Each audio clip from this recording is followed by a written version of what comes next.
చెప్పినట్టు కూడా తెలుస్తుంది. ఆ తర్వాత తమ్ముడు ఎవరైతే ఐశ్వర్య తమ్ముడు ఉన్నాడో అతను సస్పీషియస్గా అంటే ఒక అనుమానాస్పద స్థితిలో కూడా చనిపోయినట్లు ఇప్పటికే వార్తలు బయటకు వస్తున్నాయి. కానీ అతను అనారోగ్యంతో చనిపోయాడంటూ కూడా అప్పట్లో ఐశ్వర్య చెప్పిందని కూడా చెప్తున్నారు. అయితే ఇప్పుడు తమ్ముడిని కూడా వీళ్ళే చంపేశారా అన్న క్వశ్చన్ కూడా రైజ్ అవుతుంది. అండ్ ఆల్సో అక్కడ ఉండే స్థానికంగా ఉండే వాళ్ళు కూడా ఐశ్వర్య తమ్ముడి ఫ్రెండ్స్ కూడా చాలాసార్లు ఇదే మాట చెప్పేవాడు అంటూ కూడా వాళ్ళ ఫ్రెండ్స్ కూడా ఇదే చెప్తూ వస్తున్నారు. అయితే ఇప్పుడు ఐశ్వర్య వాళ్ళ తమ్ముడిని కూడా వీళ్ళే సుపారీ ఇచ్చి చంపించేశారా, ఆ తర్వాత అతనికి హెల్త్ బాగాలేక చనిపోయాడు అని కూడా వీళ్ళే ఒక పుకార్ని లేపారన్న అనుమానం కూడా వస్తుంది. అయితే ప్రజెంట్ అయితే ఏదైతే జోగులాంబ గద్వాల్ జిల్లాలో తేజేశ్వర్ హత్య కేసు సంచలనంగా మారింది. అయితే జిల్లాలోని ప్రైవేట్ ఎవరైతే సర్వేయర్ ఉంటాడో అతని హత్య కేసు అనేది అందులో మరొక కీలక పరిణామం చోటు చేసుకుంది. పోలీసుల అదుపులోకి ప్రజెంట్ ప్రధాన నిందితుడు తిరుమల రావు కూడా ఉన్నాడు. అయితే పట్నంలోని 2 టౌన్ పోలీస్ స్టేషన్లో తిరుమల రావు ఉన్నాడు. ఎస్పీ శ్రీనివాసరావు సమక్షంలో అతనికి సంబంధించిన ఇన్వెస్టిగేషన్ కూడా చాలా సీక్రెట్గా కొనసాగుతుంది. అయితే ఏ క్షణంలో అయినా తిరుమల రావును మీడియా ముందు కూడా తీసుకొచ్చే అవకాశం ఉంది. అయితే ఇందులో మరొక సంచలనమైన విషయం, ఒక బిగ్ ట్విస్ట్ బయటకు వచ్చింది.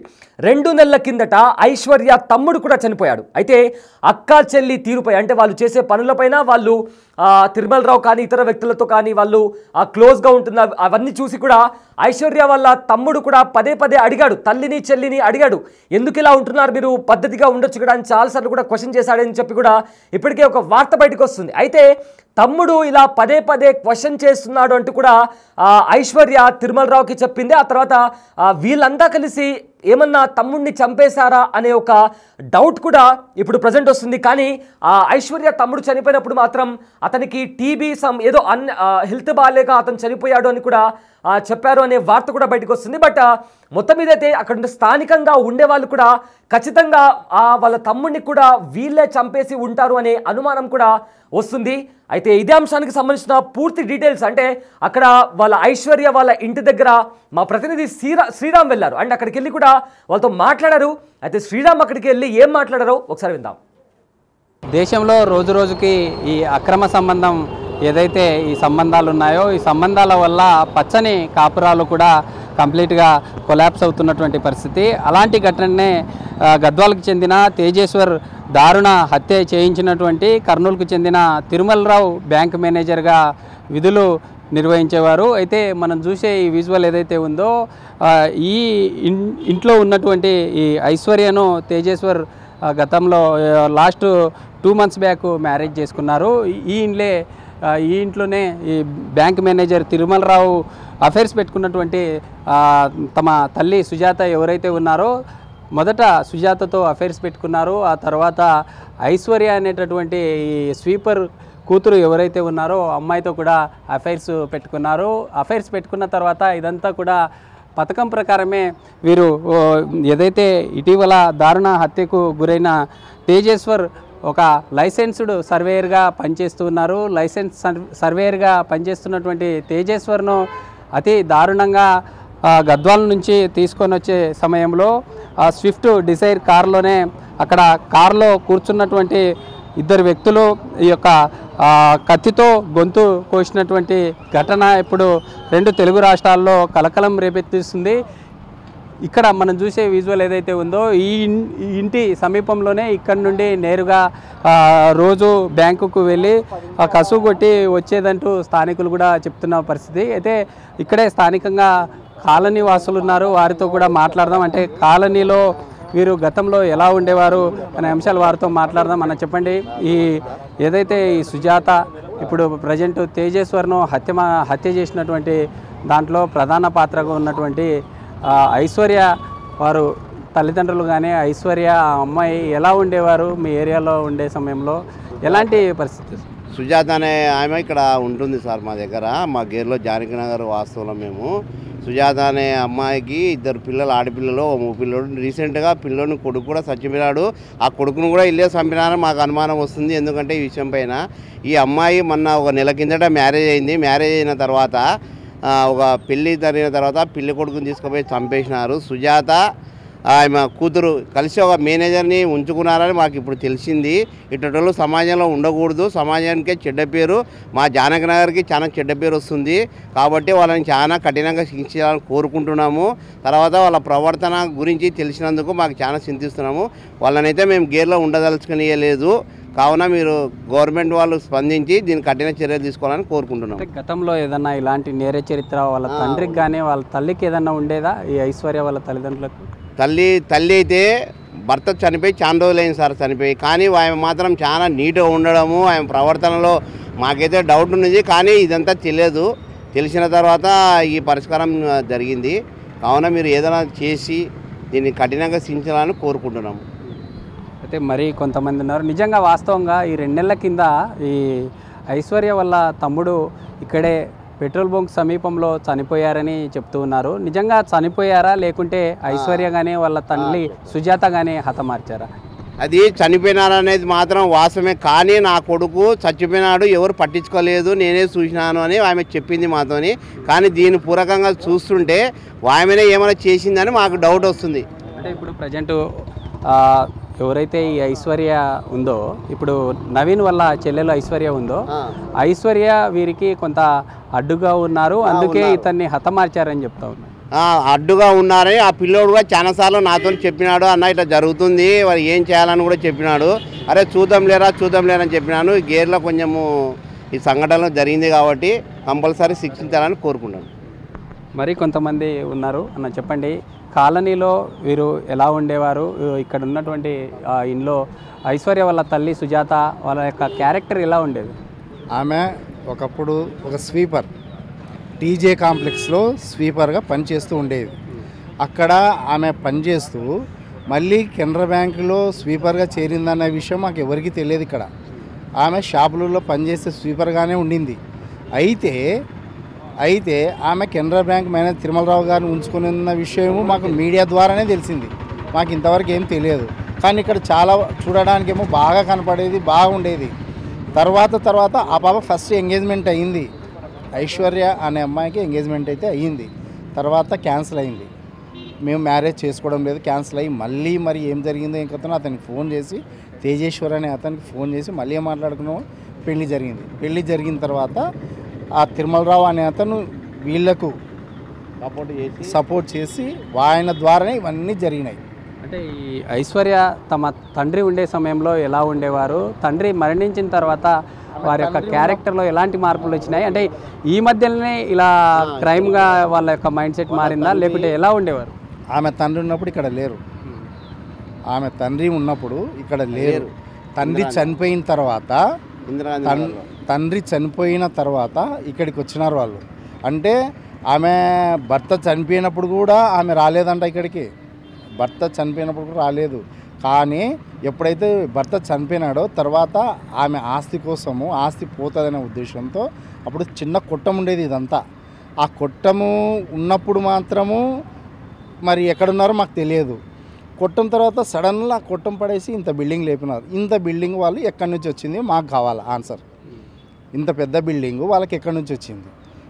గతంలో బ్యాంక్ మేనేజరే వీళ్ళకి లోన్ కేటాయించారు. లోన్ కేటాయించిన తర్వాత ఇక్కడికే తిరుమలరావు అనే మేనేజర్ కూడా ఇంటికి వచ్చేవాడని చెప్తా ఉన్నారు. అలాంటివి ఏమన్నా మీ దృష్టికి ఏమన్నా వచ్చాయంటారా? తిరుమలరావు అనే అతనితో సంబంధం ఉంది అని కొంచెం మాత్రం మాకు తెలుసు. కానీ రాత్రి వచ్చిపోతున్నాడు అని అనుకుంటున్నాం. మేము పట్టుకోవాలని చాలాసార్లు చూసినాము. ఆయన మాకు ఎస్కేప్లో దొరకలేదు. దొరికింటే సంఘటన ముందనే మాకు తెలుస్తుండేది. కానీ తిరుమలరావు గురించే ఇదంతా జరిగింది అని మా ఊహాగాహన. తర్వాత ఈ ఆస్తి మొత్తం ఆయన గురించే వచ్చింది, ఆయనే కట్టించినాడు అని రూమర్ ఇల్లు. తర్వాత వచ్చేసి ఈ 5 నిమిషాల సంతోషం కోసము అన్యాయంగా పిల్లోని పుట్టలు పెట్టుకున్నారండి. దీన్ని మాత్రం కఠినంగా శిక్షించాలా. మేమైతే వాళ్ళని మాత్రము గేర్లో ఉండదలుచుకోలేదు. మా గేరికే అవమానము, గేరికే కాదు కల్లూరుకే అవమానము, కర్నూలుకే అవమానము, ఈ రాష్ట్రానికే అవమానం. కాబట్టి దీన్ని కఠినంగా శిక్షించాలని మేము కోరుకుంటున్నాం. మీరు చెప్పండి, అంటే నిజంగా బ్యాంక్ మేనేజర్ ఇష్టం అనుకుంటే అతనితోనే వెళ్ళిపోవచ్చు. అంటే నెల రోజుల్లోనే పెళ్లి చేసుకున్నారు. పెళ్లి చేసుకున్న తర్వాత సుపారీ ప్రకటించుకొని ఇలాంటి హత్య చేయించాల్సినటువంటి పరిస్థితి ఎందుకు వచ్చిందంటారు? ఇప్పుడు బ్యాంక్ మేనేజరు యాక్చువల్ అంటే బ్యాంక్ మేనేజర్ తిరుమలరావు గారు ఫస్ట్ భార్యను చంపాలని ప్రయత్నం చేసినాడంట. నంబర్ 1. నెంబర్ 2 వచ్చేసి భార్యను మిస్ అయినందుకు తేజేశ్వర్ మీద మళ్ళీంది. అది తేజేశ్వర్ని చంపాలనుకున్నారు, తేజేశ్వర్ని చంపేసినారు. అంటే అతనికి అడ్డుగా ఉన్నాడు అతను ఆడ వాళ్ళకి, కాబట్టి చంపేసినారు. చంపేసి ఈ ఫ్రీగా ఉండొచ్చులే అనుకున్నారు. కానీ ఈ దినంన వాళ్ళకు అదే కేసు వాళ్ళకు తిరగబడుతుందని అనుకోయిండరు నాకు తెలిసి. ఇప్పుడు ఆ కేసు తిరగబడింది కాబట్టి తిరుమలరావు గారు కనపడడం లేదు, వీళ్ళు ఇద్దరు కనపడడం లేదు.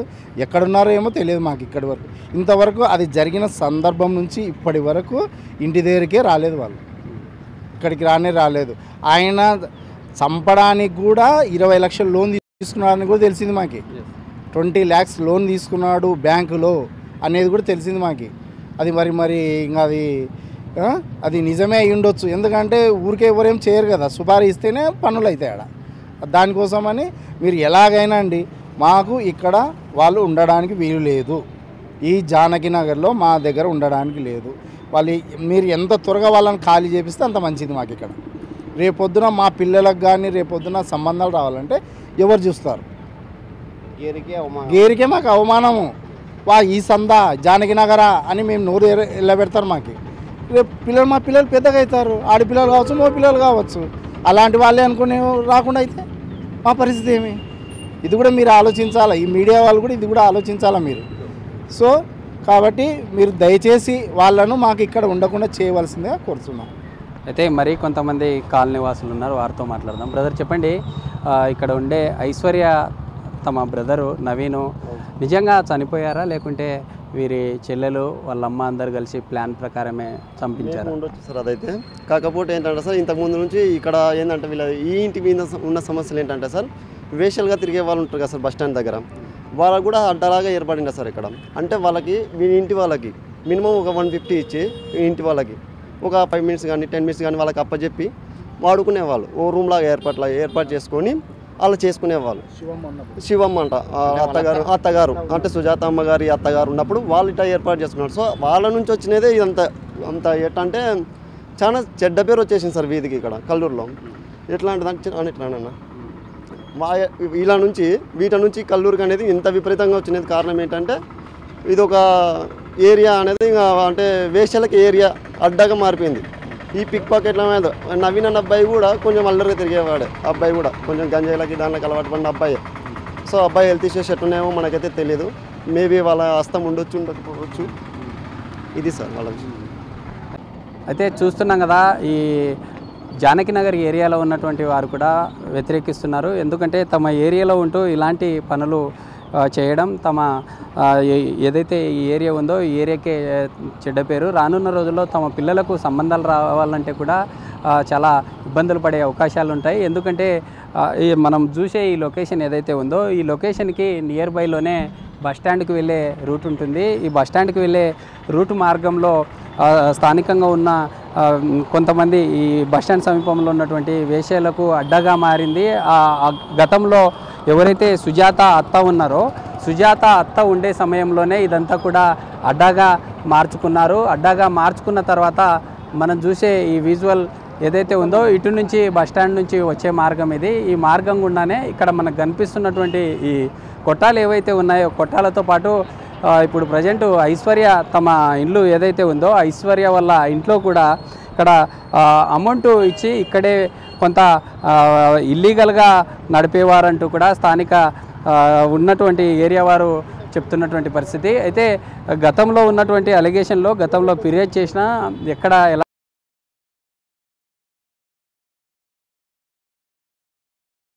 ఎలాంటి మార్పు రాలేదు. ఈరోజు జరిగిన ఘటనకు సంబంధించి ఈ తీవ్ర స్థాయిలో ఈ యొక్క కాలనీవాసులు మండిపడుతున్నటువంటి పరిస్థితి. అయితే ఈ ఇంట్లోనే ఇక్కడి నుండి నేరుగా రోజువారీ తమ తల్లి సుజాత ఇక్కడి నుండి బ్యాంకు వెళ్ళేవారు. బ్యాంకు వెళ్ళి అక్కడున్న స్వీపింగ్ వర్క్ ఏదైతే ఉందో అదంతా అయిపోయిన తర్వాత ఇంటికి వచ్చేవారు.